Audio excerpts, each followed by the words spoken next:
Suspense.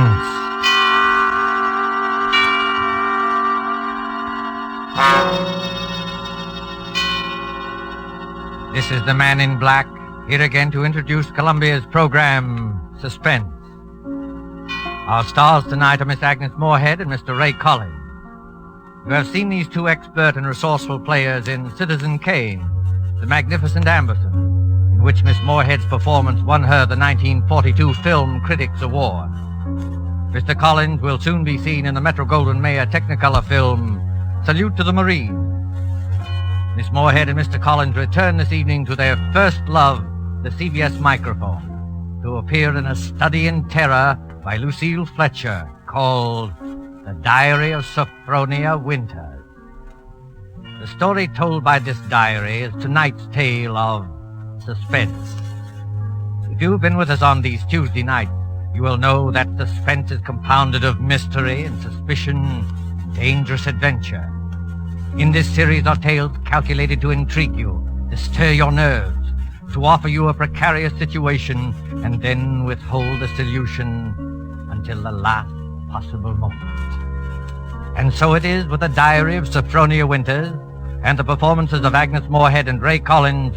We again hope to keep you in suspense.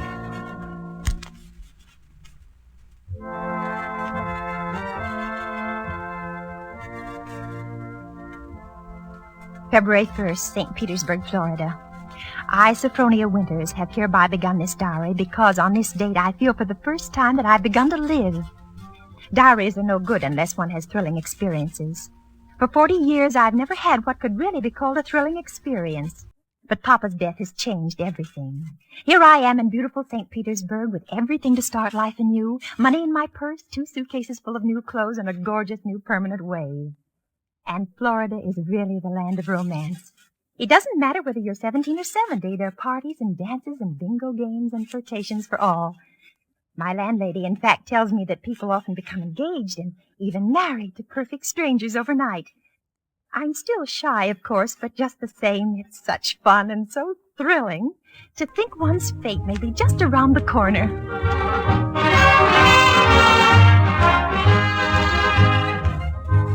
February 3rd.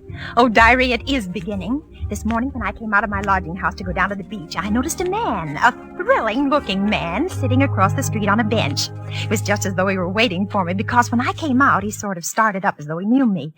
Of course, I didn't speak first, but I knew the minute I started down the street that he was following me. Well, I got to the beach and sat down with my magazines, and suddenly there he was, strolling toward me with a broad smile. Well, sitting out here all by your lonesome? Oh, yes, I am. Didn't I see you last night over at the Starfish Tea Room? The Starfish Tea Room? Mm-hmm. Oh, yes, I was there yesterday. But it was so crowded, I'm afraid I don't recall. Mighty nice cuisine they've got over there. Mind if I sit down beside you? Oh, not at all. Oh, just a minute. Sit on this magazine. The beach is so sandy. Oh, sand doesn't bother me. I'm from Maine, you know. We get plenty of sand up there. Do you? You've been down here at St. Pete long? Oh, just 3 days. 3 days? That's a long time. It's a wonder I didn't spot you before. Oh, Mr. Johnson's the name, Hiram Johnson. Oh. I come from Green Harbor, Maine. Run a big hotel up there summers. Well, that's my whole history in a nutshell. My name's Sophronia. Sophronia Winters. Sophronia? Uh-huh. Well, you know, that's quite a coincidence. My sister-in-law's name was Sophronia. Oh? Sophronia Johnson. You ever heard of her? She looked quite a bit like you, too. Sophronia Johnson? No, I'm afraid I haven't. Who was she? Someone very famous? I'm so ignorant about these things. Oh, that's all right. Say, look at that sun, will you? I'd say it was pretty nearly time for lunch.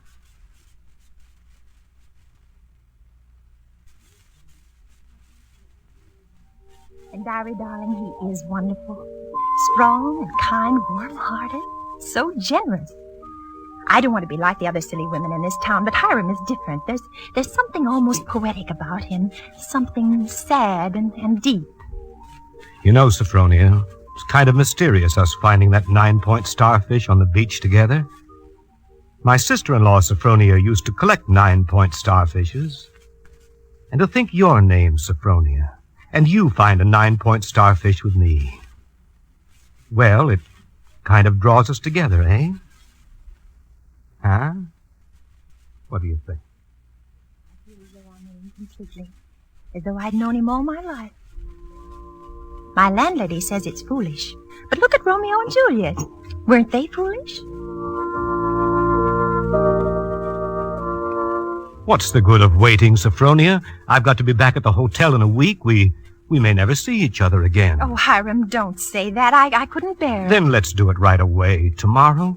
There's a parson out on Coral Avenue who'll do the job for us. We can take a nice moonlight drive out to the alligator farm afterward, have a nice shore dinner, then climb on board the Orange Blossom tomorrow night for Maine.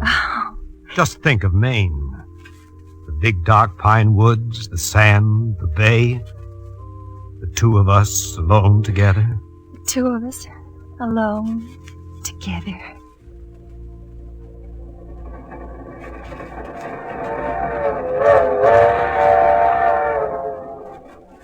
February 7th, on board the Orange Blossom. I was married in a wedding dress of Alice blue moire, with a frill of white organdy at the collar and wrists, and a rhinestone belt buckle. Hiram sent me talisman roses. I'm pressing one precious flower between the pages of this diary for luck.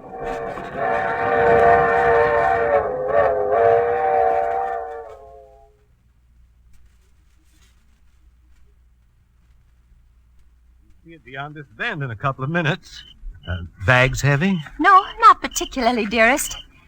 Oh, I can't get over that taxi man at the station. Imagine his insolence, saying he couldn't drive us over. Maybe he didn't have any gas. It happens sometimes around here. Well, anyway, I'm glad the weather's so mild.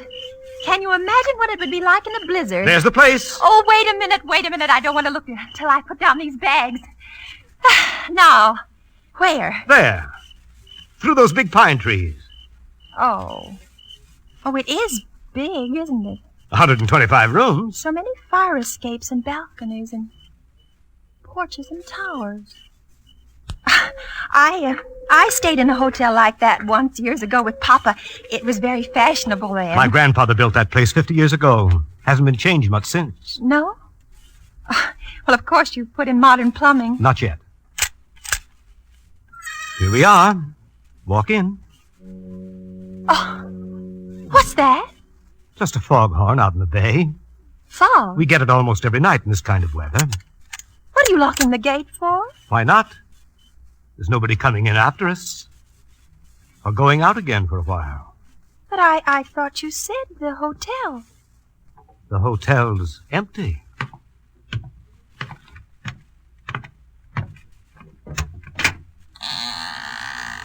Hiram. What is it now? Hiram, darling, I know it sounds silly, but let's not go in there tonight. Let's wait until morning. Why? Oh, just because it's so dark and empty. There's not a light in the whole place, and no one's expecting us. What do we eat and where will we sleep? Let's stay in the village just for tonight. I've got things to eat and a place to sleep. Come on. Oh, my arm! Hiram! Hiram! Do you remember my telling you down in Florida about my sister-in-law, Sophronia? Well, that's her over there on the wall. Take a look at her. Hiram, you hurt me. Oh, well, the glass is very dusty. She must have died many years ago. But her face is sweet. It's very sweet. And her eyes, there's something very sad and wistful about her eyes. She was a murderess. She was hanged in Portland 25 years ago for the murder of my brother Ephraim, here in the lobby of this hotel. She murdered him in cold blood with an axe. That fire axe hanging over there on the wall. Hiram! It was a summer day. There were guests sitting out on the front porch in the rockers. It was just after lunch. My brother Ephraim was sitting at the desk counting his loose change. My mother was crocheting in that old wicker rocking chair. Sophronia came downstairs, humming a hymn. Oh, don't, Hiram. Please don't tell me any more. Why not? Well, it makes me nervous to hear it like this in this big shadowy lobby. And your eyes, Hiram. Your eyes. Hiram, you're acting so strange. Hiram, what's the matter with you, dear? I know it was a terrible tragedy, but it happened 25 years ago. Don't touch me, Sophronia. Don't touch you. Do you remember what I said to you in Florida? What did you say? Well, you said a million sweet and wonderful things to me, Hiram. I said you resembled my dead sister-in-law. Look at her again. Look at her closely. Sophronia. But why? Oh, no, I can't. It's too horrible. I can't look at her face with any pleasure now, knowing she was a murderess. You're afraid to look at it? No, I'm not afraid. Hiram, please, my arm. Oh, very well. I'll look. Now, stand there quietly. Like that. Take off your glasses. That's all I wanted to see. That's all I wanted to see.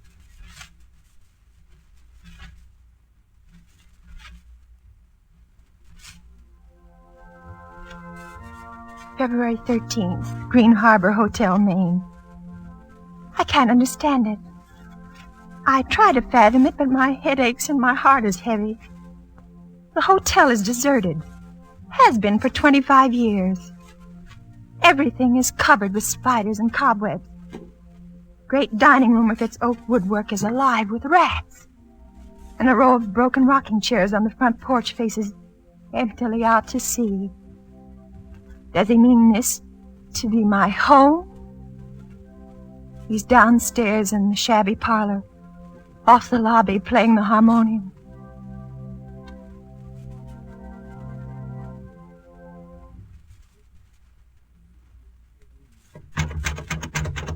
Sophronia. Yes? Yes, Hiram? Sleeping? No, dear. Why is your door locked? Come out. I want to show you round the place. It's all right, dear. I've seen it. I've seen just about everything. No, you haven't. You haven't seen the grounds at all.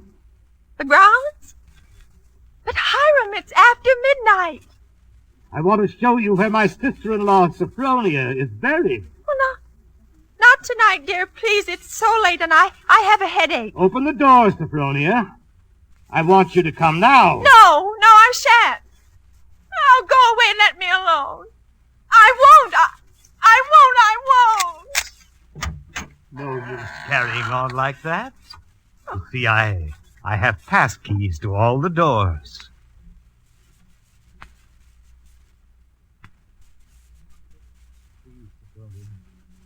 Beyond, where those 4 birches are standing, is where my sister-in-law, Sophronia, was laid away 25 years ago.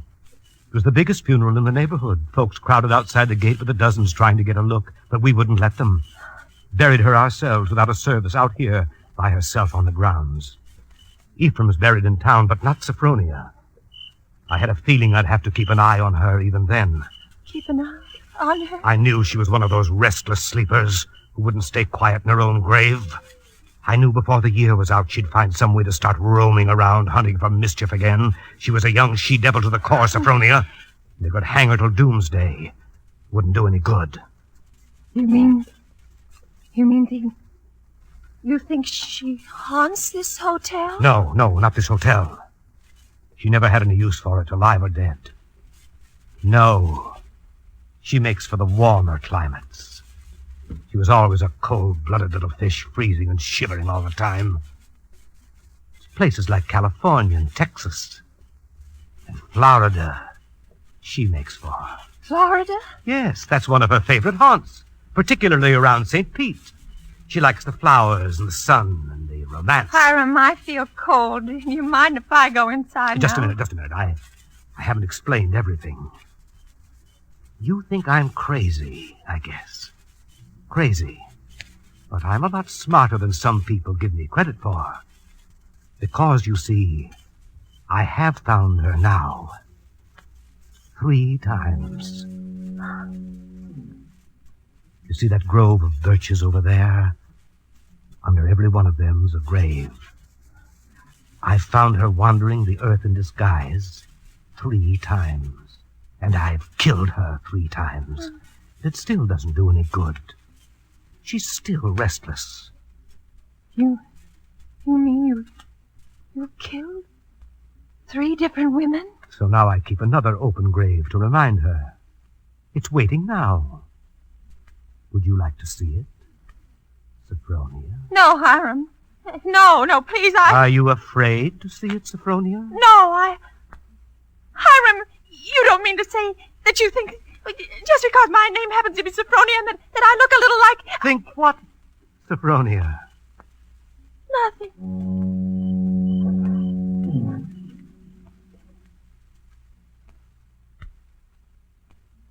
February 14th. My mind is made up. I made a terrible mistake, and I must get away from this place. I must get away from Hiram as quickly as I can. It should be easy. There's no fog today. If I can only escape from the hotel, I can run and hide in the pine woods. No. I shall wait for dusk, when he generally sits down in the parlor and plays the harmonium. I can hide a little earlier in one of the deserted rooms, and then, when his back is toward the lobby, slip out the front door.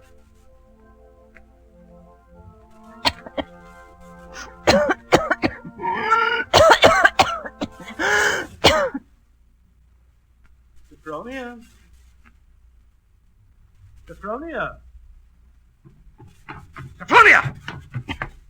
Oh, there you are. What's the matter? Anything wrong? No, Hiram. You didn't want anything outside, did you? Because if you do, you'll have to ask me to get it for you. You see, I always keep the front door locked. Yes, Hiram. Yes, the back door, too. And all the doors leading out into the porches and fire escapes. And a good many of the windows. It makes one feel safe from thieves and peeping Toms. Oh, you've got a cold. That's too bad. Yes. I must have caught it last night. Outdoors. The damp. You ought to be in bed. A good bed. The only good bed in the house is in my sister-in-law, Sophronia's old room. No, Hiram. I'm all right. It's just a little head cold. Oh, little head colds often develop into pneumonia. Why, it's too bad I didn't think of that before. You might have slept in it from the beginning. Here, up these stairs. What? What's the matter? Are you so weak? No. No, I'm all right. This room is the cleanest in the hotel, too.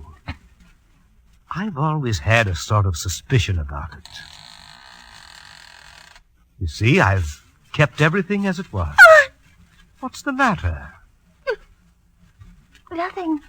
It's just... It seems kind of familiar. No. It's just that seeing it so clean, seeing it as though someone were living here, as though they'd only just stepped out for a moment. It's as she left it that afternoon when she walked down to murder my brother. You see her needlework on the table with the needle sticking in it? And her hymn book still open? She was very fond of singing hymns, Sophronia was. Had a nice voice, too. I used to accompany her. Oh. I'll turn down the bed for you.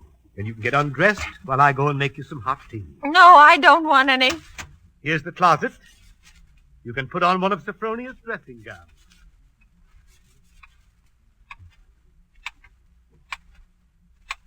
Diary, I'm beside myself.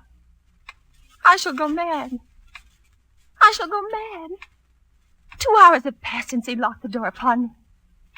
Night's fallen and I'm alone. Alone in this horrible room with its hideous little mementos of death. I'm sitting here at her little wicker table trying to be calm, trying to write this. Somehow, when one writes about a thing, it doesn't appear so real. My hand is just brushed against her needlework. Her hymn book, where they still lie, waiting. I can bear having them near me no longer. I must get them out of sight, anywhere. In that closet, a bureau drawer. Ready for your tea? No. Yes, Hiram. Why aren't you in bed? You'll take worse cold, you know. I'll get in bed in a minute. First, Oh! Brushing up on your needlework again? My needlework? You've got it in your hand. Have I? Oh, yes. Yes, so I have. But I wasn't working on it, Hiram. I swear I wasn't. I've never done a stitch of needlework in my whole life. I don't know one embroidery stitch from another. Let me show you. Look, I don't even know how to hold the needle. Get into bed, Sophronia. You're feverish. Before we go on, Hiram, before you go on thinking, we've got to have an understanding. You've got to let me explain. I was born in 1892 in Kalamazoo, Michigan. My name is Sophronia, that's true, but they name lots of people Sophronia. I was named for my grandmother. She had just died. No, you've got to listen to me. I've lived in Kalamazoo all my life. If you'd only just write a letter or send a wire. Well, I've never heard of Green Harbor in my whole life. I never went anywhere. For almost 10 years, I stayed home day in and day out nursing Papa. He had a stroke. I wasn't out of the house. It was the red brick house with the green shutters.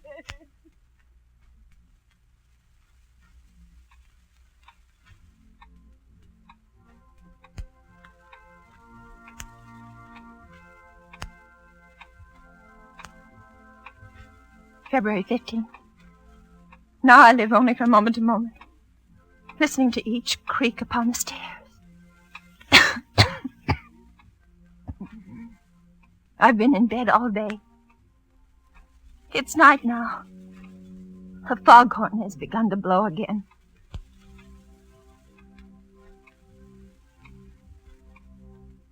February 19th. I woke up early this morning after a wretched night, and the date was burning in letters of fire in my brain. If he's planning to kill me, it'll be today. But the hours have been crawling on. It's almost midnight. Oh, why, if he's going to kill me, doesn't he do it at once? Why does he torture me like this? I'd rather be dead than sit here in this room one moment longer. I can't bear it. If he doesn't come in 5 minutes, I shall force him to come. I shall beat on the door. No. Rather let me sit quiet praying that he doesn't come. Oh, I want to live. I want to live.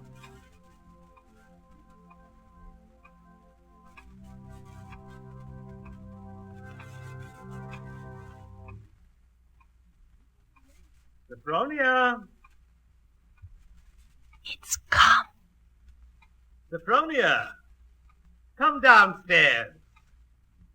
I want you to sing me a hymn. Sing?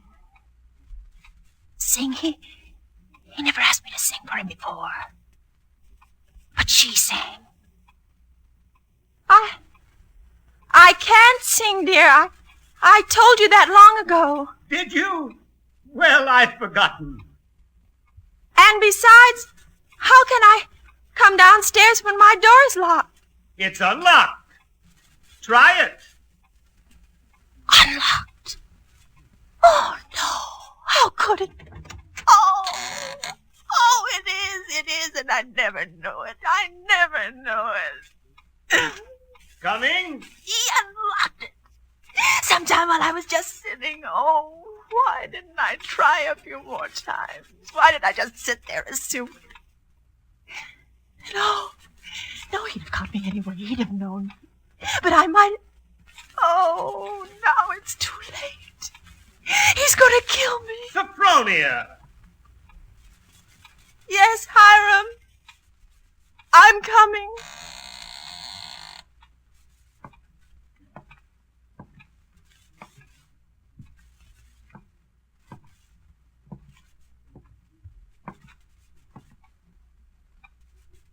Hiram, where are you? In here. In the parlor. What are you doing there, Hiram? Waiting to hear you sing. You're at the harmonium? Yes. All right. I'll sing. I haven't sung in years, but I might as well. I'll sing for you out here in the hall. My voice will carry better. It always did carry better in the hall, didn't it, Sophronia? So you remember that, too. Of course, you know both the front and back doors are locked. Play a few bars, Hiram, dear, to warm me up. Shall I sing, too, Sophronia? Would you like me to sing along with you? If it pleases you, Hiram. Work for the night is coming. Work in the morning sun. Work for the night is coming when man's work is done. Work while the daylight darkens.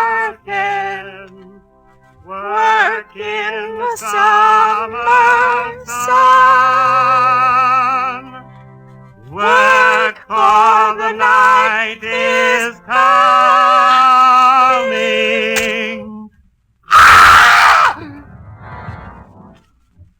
When man's work is done.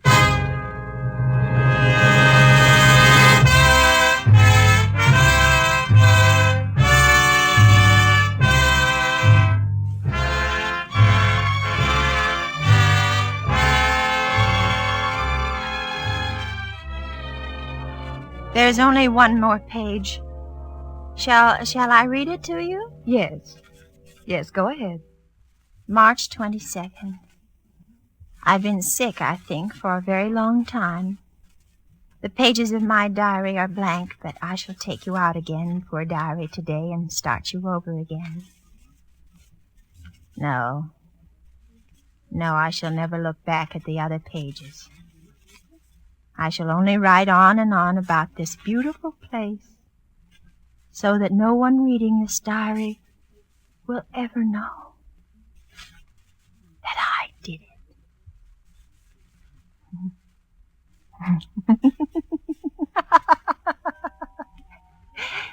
But I did do it, diary. I was smarter than he. When I opened that door at the head of the stairs and heard the music, when I saw the fire axe still hanging on the wall. I was so cautious. So terribly cautious. I tiptoed like a little mouse, even as I sang the hymn into that room where he was playing. But I was clever, so much cleverer than he. I kept on singing. And now I'm free. Free as a bird. I'm free and he shall never catch me now, not this time or ever again, because he's dead. Isn't he, Nurse? Nurse, isn't my dear brother-in-law, Hiram, really dead? Yes, miss, he's dead. And now I'll thank you to hand me that diary. The doctor doesn't approve of the patient's writing anything.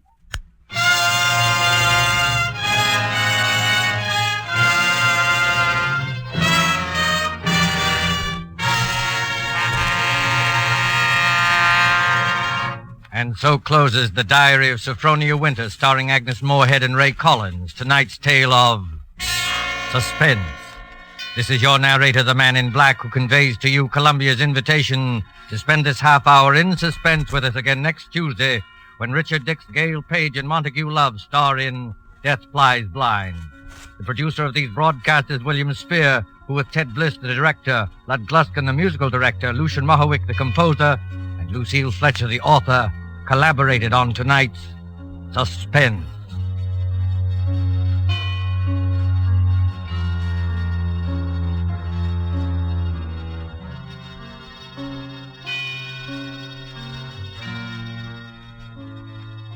This is the Columbia Broadcasting System.